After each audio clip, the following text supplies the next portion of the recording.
Vos sos doctor en ciencias políticas y enseñás en París y protagonizaste un episodio de censura. ¿Me podrías contar qué fue lo que pasó? Sí, Sciences Po, que es la universidad en donde hice mi doctorado en ciencia política, donde estuve enseñando durante varios años y también con distintas afiliaciones como investigador, en el año 2022 decidió sacar a último momento, a horas literalmente nada más de las inscripciones, dos clases que estaban plenamente confirmadas desde hacía meses, ambas referentes a los enfoques biológicos y evolutivos del comportamiento político y de las cuestiones de género. Una de estas clases la iba a dar yo solo y la otra la iba a dar con la filósofa Peggy Sast, que ha escrito mucho en Francia sobre este tema, tiene varios libros de divulgación sobre lo que es la psicología evolucionista aplicada a las cuestiones de género.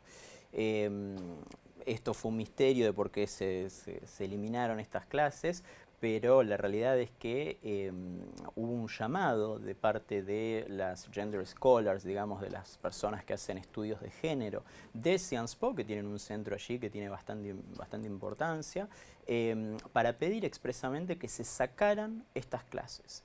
Esto está plenamente confirmado, hubo, digamos, una gran investigación que hizo el semanario L'Express, entrevistando a distintas fuentes y consultando distintos documentos en función de lo que ellos mostraron, y está confirmado que es así. La dirección entonces decidió sacar estas dos clases por razones puramente ideológicas, ¿no? Es importante recordar aquí que estas eran dos clases opcionales para estudiantes de grado en ciencia política, y al mismo momento, en ese mismo semestre y de una manera general durante los últimos años en Sciences Po y a la hora actual, hay más de 80 clases, 80, sobre las cuestiones de género, todas en una perspectiva que niega la biología, ¿no? Toda desde la perspectiva de lo que se dice la ideología de género. Y iba a haber dos clases por primera vez en Sciences Po que presentaban a los estudiantes estos enfoques y bueno, fueron eliminadas. ¿Cuál dirías vos que es la contradicción central entre la ideología de género que está tan de moda hoy, que incluso se está volviendo hegemónica en las universidades occidentales, y la biología? O sea, ¿cuál es el problema que hay en que se hable en términos biológicos? Bueno, es la misma posición que hay entre la teoría de la Tierra plana y la teoría de la Tierra redonda, que una es un hecho y el otro es una ilusión, es una quimera. La ideología de género, que como bien mencionás, se ha convertido en hegemónica no solo en las universidades de Occidente, sino también desde un punto de vista institucional, porque ha copado todos los espacios, incluso desde la concepción y aplicación de leyes, es una negación total, desinhibida, de las realidades biológicas, ¿no? Esto no es algo novedoso, si bien digamos, este imperio de los estudios de género es actual, en realidad esto ya tiene varias décadas que se ha ido gestando y que ha habido una separación progresiva de la biología. No nace un repollo esto, sino que tiene un antecedente, y es que las ciencias sociales de manera general se han construido en un mundo que, como lo dice el biólogo Robert Trivers en su prefacio al Gen egoísta de Richard Dawkins, un mundo pre-darwiniano y pre-mendeliano. ¿Qué quiere decir esto? Bueno, que las ciencias sociales hacen como si la biología no existiera, como si la teoría de la evolución no existiera y como si la genética no existiera. Es lo que, bueno, dos psicólogos evolucionistas llaman la biofobia de las ciencias sociales. Bueno, y a partir de este momento, todas las tonterías son posibles, para empezar justamente por la de los estudios de género y la ideología de género de una manera más general, que afirman cosas que desde un punto de vista biológico y desde un punto de vista de teoría de la evolución no tienen absolutamente ningún sentido. Podemos mencionar algunos ejemplos si querés. Claro, bueno, yo he escuchado en charlas TED, por ejemplo, una chica decir: ¿quién nos metió en la cabeza esta idea del binarismo sexual, ¿no? Y yo digo, pero nadie nos tiene que meter en la cabeza algo que está en la realidad, ¿no? Claro, bueno, eso efectivamente tiene tanto sentido como decir quién nos metió en la cabeza la idea que tenemos que tener hambre. Es decir, somos una especie sexuada El principio de la vida en nuestra especie y en todo lo que hay es la reproducción. Claro. Nosotros venimos al mundo programados para hacer copias de nosotros mismos. Después, eso si se da o no, si lo concretamos o no, es otra historia. Acá estamos hablando exclusivamente de cómo uno viene de fábrica, ¿no? Claro. Es una especie sexual, la sexualidad es binaria, macho y hembra. Y en los seres humanos, lo que se dice el género, pero el sexo, macho o hembra, es 99,98% de las veces claramente establecible. Usted puede tener literalmente 0,02% de casos tal vez un tanto anómalos de un punto de vista médico, pero de una manera general, macho, hembra, punto. Todo el resto es un delirio. Ese pequeño margen, 0,9, es lo que en un momento se llamaba hermafroditismo, que ahora dicen intersexual, es decir, son personas, bueno, que hay por X razones, no tienen un desarrollo completo de su genitalidad y, bueno, puede haber dudas. Sí, dudas a nivel genital, a nivel cromosómico, puede haber allí coexistencia de cosas, pero igualmente, mayoritariamente, estas personas siguen siendo macho o hembra. No es que hay una coexistencia más, puede haber una coexistencia de otros factores, pero igualmente no hay un tercer género o un no género.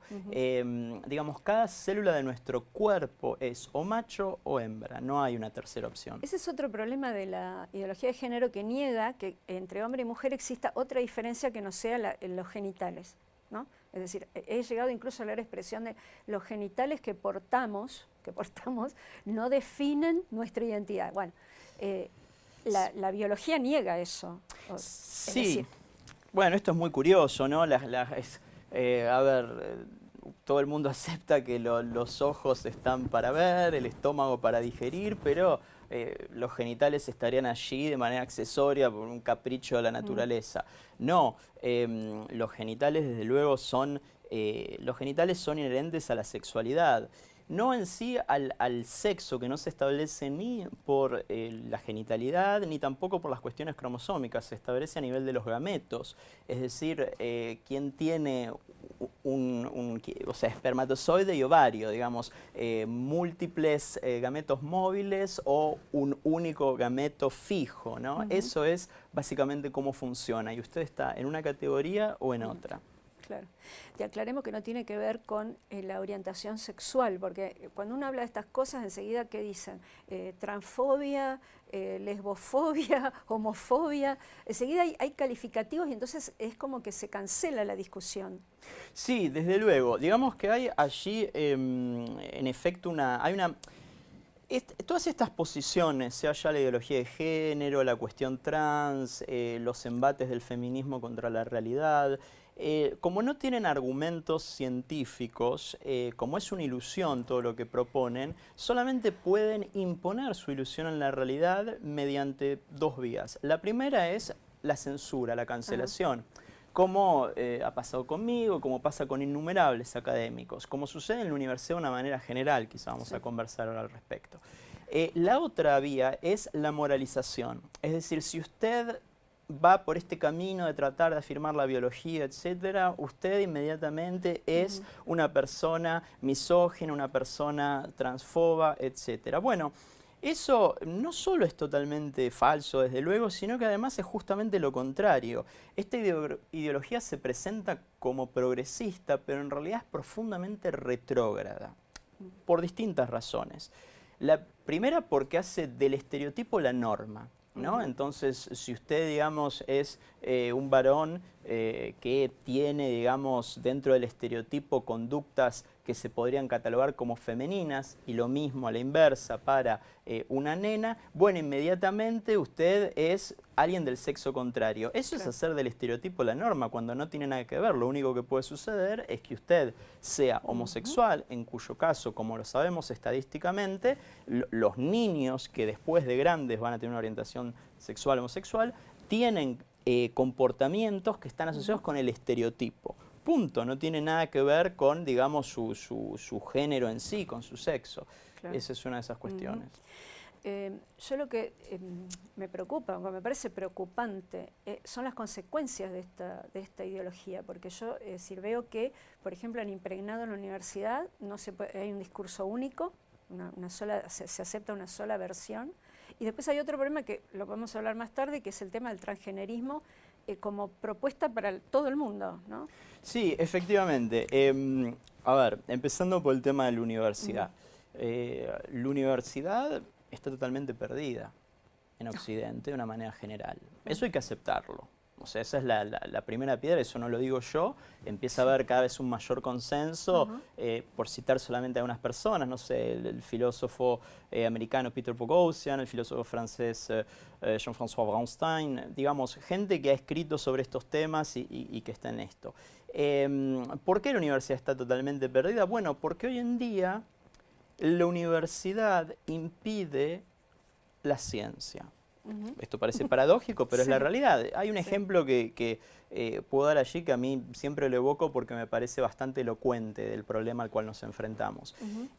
Hay un muchacho, un biólogo, Colin Wright, americano, que tuvo que dejar el mundo académico por haber afirmado en una nota en The Wall Street Journal, creo, que hay macho y hembra.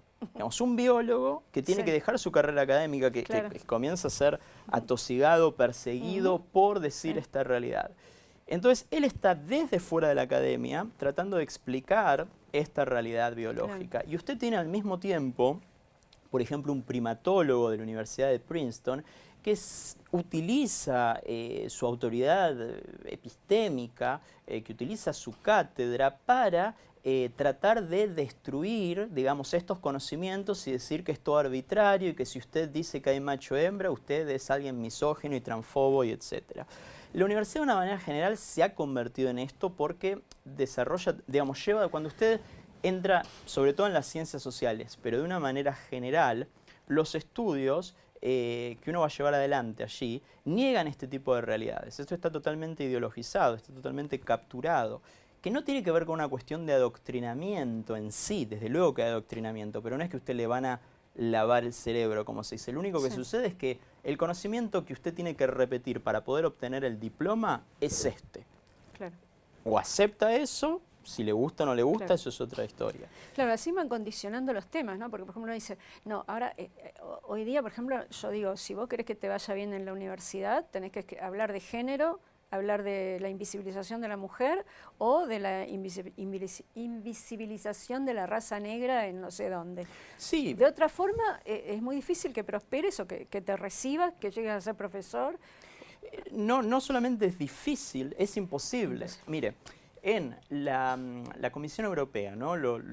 Tienen distintos programas de financiación de la investigación. Uno de ellos, el más conocido, son, bueno, Marie Curie, pero Horizon 2020. Son distintos tipos y sobre todo los CRC, que son distintos tipos de fondos de investigación que hoy en día para un académico son absolutamente fundamentales. Si usted no logra obtener este dinero, usted no existe. Ahora bien, dentro de estos proyectos, no importa la disciplina que usted haga, tiene que escribir un statement, una declaración de cómo su investigación va a impactar las cuestiones de género. Entonces usted tiene, por ejemplo, el año pasado o el anterior, una astrónoma a quien le rechazaron su financiación porque no logró explicar cómo su estudio sobre las galaxias iba a impactar los estudios de género, iba a impactar la diversidad de hombres y mujeres y la mejora de la situación de las mujeres. Entonces, básicamente, eso es hoy la universidad. Hay distintas iniciativas que están habiendo. Por ejemplo, en los Estados Unidos, en Austin, se creó una nueva universidad que en su board tiene gente muy conocida, como el biólogo Richard Dawkins, el historiador Neil Ferguson, el economista Larry Summers. Y esta universidad nueva está basada en la premisa de, bueno, las universidades están rotas más allá del punto de reparación.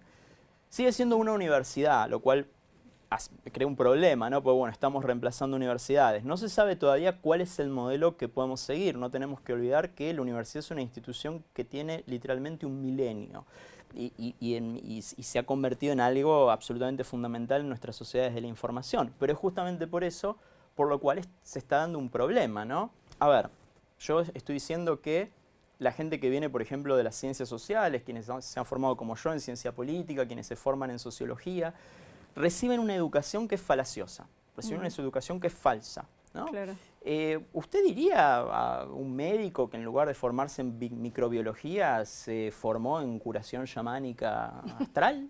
No. Entonces, ¿por qué aceptamos que esta gente con estos diplomas vaya a la función pública? ¿Por qué aceptamos que esta gente siga teniendo la autoridad epistémica de expertos a quienes consultamos? Necesitamos a estos expertos, pero esta gente no puede serlo. Entonces, es un problema verdaderamente urgente lo que está sucediendo en las universidades. Claro, porque vos ahí hacías referencia a que van a la función pública. Estamos viendo ya las consecuencias en la vida pública, porque estamos viendo leyes como las leyes trans, la ley de Argentina es terriblemente permisiva. Estamos viendo la ESI, lo que se les está enseñando a los chicos en materia de educación sexual, que no es educación sexual, le están enseñando otra cosa. Estamos viendo las consecuencias en la transición de menores, la liberalidad con la cual se recetan bloqueadores de pubertad a niños de, no sé, que 11, 12 años, o se hacen incluso cirugías. Es decir, este es el otro aspecto, ¿no? que está teniendo como consecuencia esta...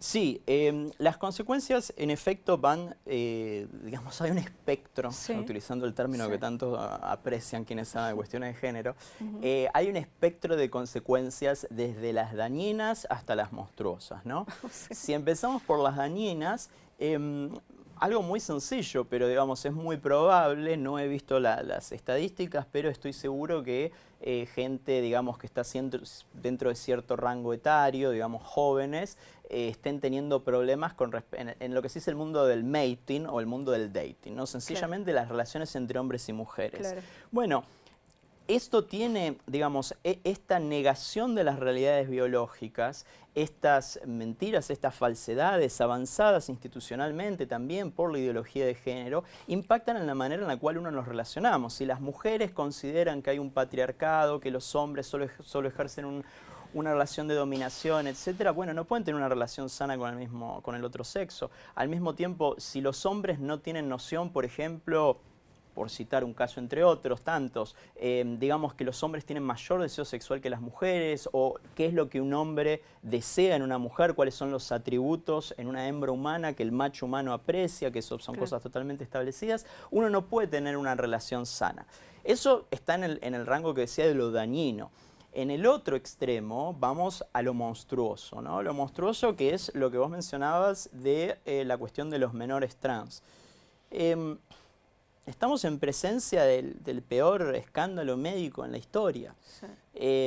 Y no ha habido pocos escándalos médicos. Mire, a ver, Henry Cotton, ¿no? Hace un siglo había un psiquiatra, Henry Cotton, estamos entre los años 10 y los años 30, finales de los 20, que dirigía un hospital psiquiátrico en New Jersey.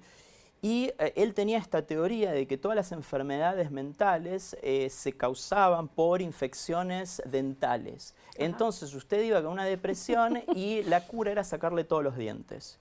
Y si eso no funcionaba, continuaban extrayendo cosas, como normalmente el colon, ¿no? O sea, esto obviamente fue una aberración total que duró cierto tiempo. Pero fue en una época en la cual no había tanta información, la penicilina, que era de lo cual se morían todos estos pacientes normalmente después de las operaciones, es de 1928. Entonces, de alguna manera no es excusable, pero lo que está sucediendo hoy con los niños trans es aún peor, porque hay muchísima más información y lo que hay también es una cobardía monstruosa de la parte de los académicos. Este problema viene principalmente porque médicos e investigadores son en su inmensa mayoría cobardes. Sí. Hay desde luego gente que tiene muchísimo coraje. Son muy pocos y están pagando un precio personal terrible por hablar de esto. Pero poco a poco se va viendo la luz. Acaba de salir esta misma semana el informe Cass en Reino Unido, de Hilary Cass, que es la pediatra que lo lideró, un gran informe que ha estudiado cientos de artículos, movilizado miles de personas, ha incluso publicado metaestudios que acompañan esto, y lo que encuentra es que, por ejemplo, sobre 100 estudios, supuestos estudios de los beneficios de las terapias hormonales, habría 2 nada más de esos 100 estudios son pasables. Entonces, a ver si se entiende esto, porque es crucial. Sí. Se están aplicando en niños terapias hormonales que le generan cambios irreversibles, que le generan esterilidad, que le generan anorgasmia, o sea, no van a poder experimentar un orgasmo en su vida, que le generan terribles consecuencias, por ejemplo, casos Óseas, exactamente lo que osteoporosis en niñas de 16 años, y eso sin hablar siquiera de las mutilaciones, porque si bien en algunos países todavía para las castraciones normalmente se aplican a partir de los 18 años, como en Francia o en Argentina, las mastectomías, que ellos llaman torsoplastías, se están aplicando en niñas tan jóvenes como 13 años. Entonces, a los 13 años, usted está decidiendo si quiere tener hijos o no, si quiere experimentar un orgasmo o no, todo este tipo de cosas. Es verdaderamente algo monstruoso. ¿Y de dónde proviene? Bueno, a ver, seamos claros. La disforia de género existe, es una realidad. Nadie está negando eso. Pero la disforia de género siempre tuvo una incidencia extremadamente baja. Estamos hablando del 0,002%. A lo sumo puede ir a 0,01%, ¿no? Con respecto al total de la población. Y ahora estamos viendo aumentos en Cataluña en los últimos años, y cuando digo años quiero decir 1 o 2 años, ha habido un aumento del 5000%. En otros países hay aumentos que se verifican de 2000, 3000%. En la misma escuela ha habido aumentos también del 1000%. Entonces lo que está viendo en una sola clase haya 3 o 4 chicas que supuestamente son varones o se siéntense. En una misma familia, como se vio ahora con el hijo de Ben Affleck y la hija de su pareja Jennifer López, creo que es. Digamos, los dos, o sea, 2 familias, bueno, no son los hijos de ambos, hay otro padre y otra madre, pero es la misma familia hoy en día y entonces usted tiene 2 casos. Aquí lo que hay es otro fenómeno. Y aquí es cuando viene lo que yo le decía hace un momento de la moralización, ¿no? Claro. Uno pone esto sobre el tapete, dice, aquí hay un problema, enseguida le dice, usted es un transfobo que no quiere que las personas sean quien quiere ser. Bueno, hay 2 problemas graves con eso. El primero es, si yo tengo un familiar que tiene una enfermedad grave y lo único que le digo es que no, que ese familiar tiene que seguir rezando, lo que sea, yo la verdad no quiero la cura de ese familiar, lo único que quiero es avanzar mi ideología. Si yo verdaderamente me intereso al bienestar, lo que quiero es la mejor información científica sobre la enfermedad que tiene y los tratamientos. Entonces aquí no hay una voluntad de ayudar a los niños que podrían eventualmente tener disforia de género real, sino una voluntad de avanzar una ideología. Entonces, eso por el lado de esta cuestión que decíamos de la moralización de lo que se está haciendo con estos casos. Claro. Acá la madre de Luana, que es una chica que usó, digamos, su caso para promover, ¿no? Desde los 2 años decidió que era un varoncito que quería ser mujer. Bueno, fenómeno. Ese caso se usó acá para crear el clima propicio a la ley trans. Y el otro día ella dijo en una entrevista que cuando Luana cumplió 12 años decidieron no hormonizarla ni darle bloqueador de pubertad, lo cual celebro, porque endocrinólogos le explicaron todas las consecuencias que esto iba a traer. Es decir, poco crecimiento, descalcificación, atrofia de los órganos genitales, ¿no? Entonces, es increíble la contradicción entre esta señora que contribuyó, ¿no es cierto?, a la promoción de esta ley, que en el caso de su hija no lo aplicó porque justamente encontró, por suerte, endocrinólogos que le advirtieron, ¿no? Ahora, si uno lo dice, si uno escribe o un periodista escribe o entrevista a alguien y dice, ojo, cuidado con transfobia, homofobia, discurso de odio, claro. Es algo increíble. Bueno, efectivamente sí, como decíamos esto, el único argumento que tienen es de la transfobia, la moralización. Sí, la moralización. Y el problema es que la gente es lo que los psicólogos españoles José Rasti y Marino Pérez Álvarez llaman la transfofobia, ¿no? Claro. Es decir, la gente está aterrorizada de ser tratada de transfobo. Claro. Entonces, ante cualquier cosa, y como esta es una minoría muy vocal que avanza este tipo de cosas con mucha, no voy a decir fuerza, sino violencia, la gente está aterrada y la idea de ser llamados transfobos, bueno, hace que acepten cualquier tipo de cosa. Pero cuando uno comienza verdaderamente a interiorizarse el tema, descubre verdaderamente que no es así, que uno no está ayudando a ningún menor, a ningún adolescente, porque lo que hay que recordar, yo acabo de decir, adolescente. Sí. La adolescencia es el periodo de la vida más tumultuoso. Exacto. Es decir, uno empieza con cambios corporales, con cambios hormonales, el cerebro está bañado en hormonas, uno no entiende nada, uno está también en esta búsqueda de identidad. Y eso con el agravante de que actualmente hay una epidemia de enfermedades mentales, por decirlo de esa manera, depresión, etcétera, potenciada, como lo muestra Jonathan Haidt en su último libro, salió hace unas semanas, por las redes sociales, de distintas cuestiones que ponen sobre el tapete el problema de la comorbilidad, ¿no? de la morbilidad entre distintas enfermedades que se dan al mismo tiempo y que interactúan entre ellas.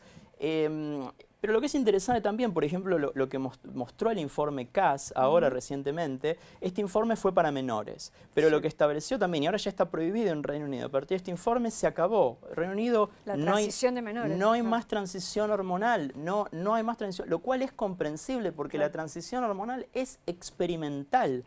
Las hormonas que...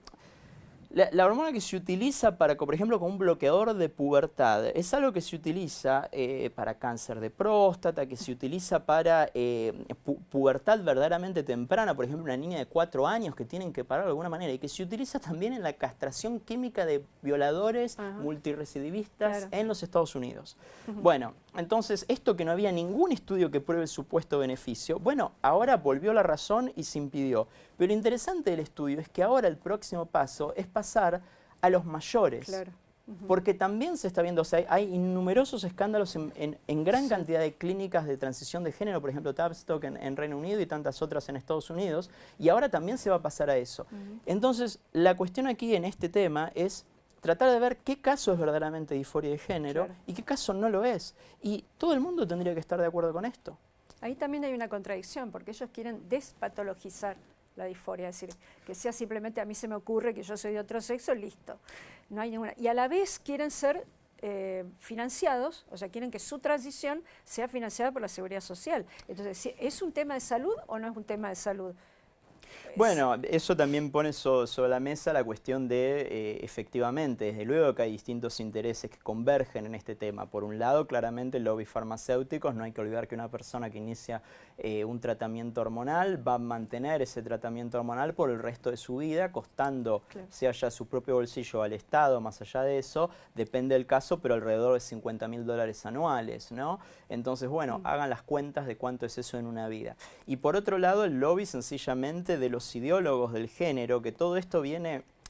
A ver, todo esto tiene ya muchas décadas. A finales de los años 60 tenemos a John Money, ¿no? Que es, bueno, uno de los grandes iniciadores de toda esta aberración. Y está el caso este famoso del niño que a los pocos meses, una circuncisión fallida, perdió el pene y los padres fueron a verlo a John Money y él dijo, bueno, no hay ningún problema, lo hacemos una nena. Obviamente eso terminó en una catástrofe porque el chico cuando era adolescente, por más que hicieron todo tipo de terapias, incluyendo hormonal, era un varón, entonces eso salió, bueno, se terminó suicidando a los 38 años. Verdaderamente una aberración, pero la ideología allí es que uno puede decidir. Básicamente todo vuelve al principio y todo vuelve a lo que mencionábamos antes de la cancelación de Darwin, ¿no? La única manera, Darwin, la teoría de la evolución, la biología, es este muro contra el que vienen a estrellarse todas estas tonterías. Todas estas sandeces se estrellan allí, porque es la realidad. Darwin, la teoría de la evolución, es lo que nos dice todas cosas con respecto a nosotros mismos. Digamos, qué características nos gustan en el otro sexo. Digamos, las mujeres por qué prefieren hombres con espalda en B, los hombres por qué prefieren mujeres jóvenes y con piel brillante. Todas estas cosas son literalmente millones de años de evolución, ¿no? Que han moldeado nuestro cerebro hacia esos gustos. No, pero esta gente lo que hace es lo que algunos denominan el creacionismo cognitivo. Digamos, nuestro cerebro es una página en blanco que se puede moldear a gusto. Eso es tan falso como la Tierra plana. ¿Por qué tiene tanto, te voy a hacer la pregunta, ¿por qué tiene tanto éxito esta teoría? ¿Por qué se difunde tan rápido, la acepta todo el mundo como si fuera algo? Bueno, eso es un misterio, pero hay allí una convergencia de factores que hay que tener en cuenta. Para empezar, como mencionaba, es que cada vez uno recurre más a la autoridad epistémica de los académicos y, como mencionaba, los académicos son mayoritariamente cobardes. Entonces ahí ya hay un primer problema, que no defienden la realidad, son muy pocos quienes se atreven a hacerlo. Entonces lo que prosperan son los ideólogos. Eso por un lado. Después también, bueno, puede haber allí muchos factores que tienen que ver con no aceptar la naturaleza humana, es lo que el economista Thomas Sowell y después Steven Pinker retoma esto, llaman como la visión utópica de la realidad, de la humanidad, ¿no? Esta cuestión de decir, bueno, los humanos podemos moldearnos a nosotros mismos como querramos, lo cual obviamente es una fantasía. Entran allí muchos factores de esto. También uno puede ir, si uno quiere ponerse un poco más filosófico, pero manteniendo un rigor histórico. Camille Paglia, la filósofa americana, ella dice que siempre en los periodos de ansiedad, en los periodos de crisis, en los periodos de transición civilizacional, hay una fijación con la cuestión del sexo y del género, ¿no? Que siempre allí hay una cuestión, se vio en otros momentos de la historia. Entonces también eso nos puede decir algo. Y después también hay una cuestión que no hay que olvidar. Lo que está sucediendo, digamos, el hecho de que hoy en día hombres y mujeres estemos en igualdad de condiciones, que las mujeres puedan controlar su fertilidad, que las mujeres trabajen en lo que quieran a la par de los hombres, es algo totalmente nuevo en la historia evolutiva humana. O sea, esto tiene medio siglo. En 300.000 años de Homo sapiens, y ni hablar de todos los millones anteriores de otros homínidos. Entonces, esto es muy nuevo y estamos navegándolo por la primera vez. Y esto también, en el caso quizás bueno, puede tener que ver con esta fijación, nuevamente con la cuestión de lo que se dice desde las cuestiones de los estudios de género, ¿no? Que por un lado se presenta a las jovencitas la realidad de una mujer como algo terrorífico, lo cual obviamente no tiene nada que ver con las realidades estadísticas, al menos en los países desarrollados. Entonces, bueno, también puede ser lógico que las nenas allí, digamos, haya como una aprehensión de la condición femenina. Y al mismo tiempo también en el otro extremo, con los hombres que hoy en día, gente que nunca tuvo ningún signo de disforia de género, pero que a los 50 años se autodefine mujer y quiere ingresar en un toilet de mujeres, en un vestuario de mujeres, hay también otra cuestión allí que tiene que ver con otras razones, quizás con cuestiones, temas de narcisismo, temas de miseria sexual, vaya uno a saber. Es multifacético este problema. Rasti, que vos lo entrevistaste, y su colega, que ahora no me sale el nombre, ellos apuntan a un individualismo o una subjetivización, no sé, exacerbada. Sí, efectivamente lo que hay es, hay una cuestión allí, ellos mencionan con un tema del narcisismo y nuestra sociedad que de alguna manera satisface inmediatamente todas las necesidades que digamos, que se puedan plantear allí, ¿no? Todas las necesidades del consumidor. Eso puede ser, nuevamente recordando que la disforia de género es una realidad, pero puede haber muchos otros casos donde no, donde sencillamente sea un capricho, ¿no? Pero ojo, cuando digo un capricho, y recién recordé que la disforia de género existe, estamos hablando de casos particulares, y también aquí es interesante ver el rol de los padres, con respecto, por ejemplo, al tema de los menores trans. José Rasti y Marino Pérez Álvarez, ellos mencionan, dicen, bueno, tenemos dos tipos de padres aquí los que se confrontan con esta situación. Padres que están aterrados porque les dicen desde ciertos médicos, le dicen la mentira de la cuestión del suicidio, que ya está totalmente probado que eso es falso, punto. Pero los atemorizan con eso, ¿no? Usted puede tener, bueno, un hijo vivo. Es un chantaje. Claro, es un chantaje afectivo, es como que son predadores de nuestra empatía, ¿no? De la empatía del padre en este caso, pero de la empatía también de una manera general. Así que ese puede ser una cuestión. Pero después hay otros padres que es, bueno, hoy en día Rasti y Pérez Álvarez mencionan esto, es como lo más progresista que puede haber tener un hijo trans, lo que mencionábamos antes de Ben Affleck y Jennifer López. Un orgullo, sí. Es como un orgullo, es como que sienten, ellos utilizan la frase que es maravillosa, tener un hijo tocado por los dioses, ¿no? Entonces, bueno, inmediatamente ya mañana a la mañana hay que transicionarlo. Y estos padres allí están cometiendo un grave error. Me gustaría terminar con una nota un poco optimista, a ver, esperanzadora. Empieza a haber una reacción, ¿no?, contra todo esto. ¿Vos qué estás viendo? ¿Pasa algo? Sí, hay un movimiento que se está dando en muchas partes del mundo. Para empezar, como en todo momento oscuro de la historia, siempre los valientes aparecen, ¿no? J.K. Rowling no tenía nada que hacer en esto, podría estar tranquila en su castillo y sin embargo está dando esta batalla con todo el costo que eso tiene. Y gente también que no es conocida, militante quizá que se despertaron un día, vieron lo que estaba pasando y empezaron a oponerse a toda esta locura. Y académicos que empiezan a hablar con un altísimo costo personal, con un altísimo costo profesional también. Pero eso es esperanzador y la realidad está empezando a dar la razón. Mencionábamos el informe CAS, antes de eso también Escandinavia, por ejemplo, en el tema esto. Pero yo creo también, y para terminar con una nota optimista, más allá de la cuestión trans que mencionamos, pero la cuestión de género de una manera general. Cada vez más gente se empieza a dar cuenta que es una estafa. Las primeras, las mujeres, porque son ellas las que están sufriendo más de las distintas mentiras del feminismo. Son ellas las que están sufriendo más la negación de la realidad de parte del feminismo. Y esto, desde luego, va a generar un cambio, pero bueno, va a ser todavía una batalla larga, pero que en muchos países estamos dando. Y para terminar también con una nota, creo yo, esperanzadora. Yo siempre digo, por ejemplo, que en Argentina durante mucho tiempo tuvimos el espejo de Venezuela, ¿no? Viendo lo que pasaba allí, la gente como empezó a decir, bueno, esto tenemos que pararlo, vamos a terminar donde llegaron ellos. Y lo mismo sucede, por ejemplo, en Francia con Estados Unidos. Viendo la locura que se está dando en Estados Unidos y en Canadá con todo esto, mucha gente en Francia allí estamos comenzando a alzarnos contra esto.